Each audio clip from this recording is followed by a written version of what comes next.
Assalamualaikum warahmatullahi wabarakatuh. Perkenalkan, nama saya Maulida Nabila dengan nomor NPM 63256033 dari program studi Teknik Industri kelas 1A. Hari ini saya akan menjelaskan mengenai material teknik. Baik. Material teknik sendiri merupakan bahan dasar yang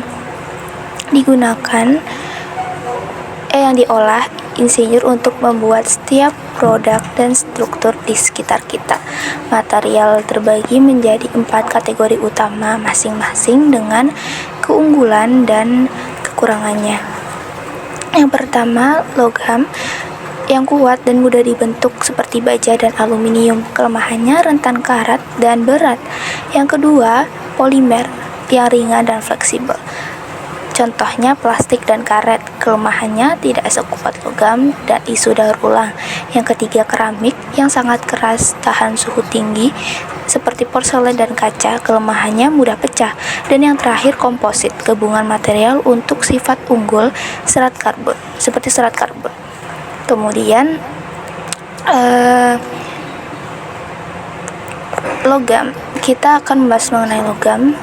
Logam khususnya baja dimulai dari biji di bumi, diolah melalui peleburan di tanur. Hasilnya adalah besi kasar yang kemudian dimurnikan dengan menghilangkan sebagian besar karbon hingga menjadi baja yang kuat dan lentur. Dengan paduan seperti penambahan kromium, kita dapat menciptakan baja tahan karat yang serbaguna. Dalam konteks ini, teknik industri memainkan peran krusial sebagai optimalisator. Tugas kami bukan hanya mendesain, tapi memastikan penggunaan logam efisien, seefektif, dan semurah mungkin.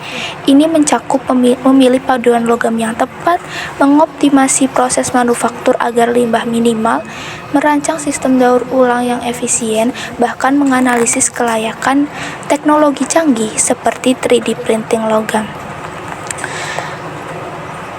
Kemudian ada proses perlakuan panas atau heat treatment.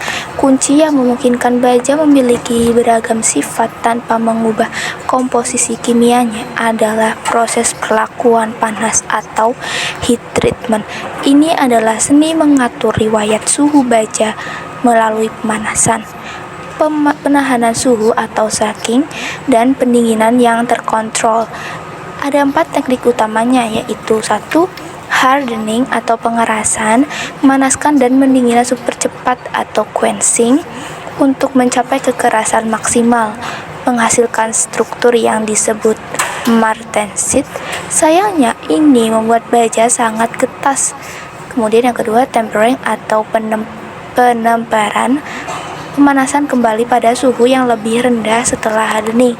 Tujuannya adalah mengurangi sifat ketas tinggi dan meningkatkan ketangguhan baja. Yang ketiga, normalizing, pendinginan di udara terbuka. Tujuannya menyeragamkan struktur internal dan menghilangkan tegangan, menghasilkan logam yang lebih kuat dari annealing. Dan yang keempat, annealing atau pelunakan. Inilah fokus kita, pelunakan logam. Annealing atau pelunakan logam adalah teknik heat treatment yang bertujuan membuat logam super lunak dan ulet atau mudah dibentuk. Tujuan utamanya adalah membuat logam sangat lentur untuk pengerjaan lanjutan. Yang kedua, menghilangkan tegangan internal sisa dari proses sebelumnya seperti pembentukan dingin atau cold working. Yang ketiga, menghaluskan dan menyeragamkan struktur mikro.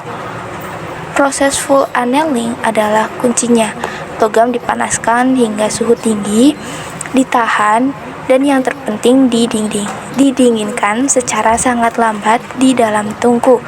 Pendinginan lambat ini memungkinkan atom-atom menyusun diri kembali ke posisi paling stabil, menghasilkan keuletan maksimal. Karena proses ini memakan waktu dan energi, annealing memiliki berbagai variasi yang dipilih berdasarkan jenis logam dan kebutuhan properti spesifik. Namun, inti dari pelunakan selalu terletak pada pengendalian suhu dan kecepatan pendinginannya. Material logam dengan optimalisasi dari teknik industri dan modifikasi melalui heat treatment adalah fondasi peradaban modern. Terima kasih sudah menonton hingga selesai. Mohon maaf apabila ada salah kata yang saya sampaikan. Saya Maulida Nabila pamit undur diri. Wassalamualaikum warahmatullahi wabarakatuh.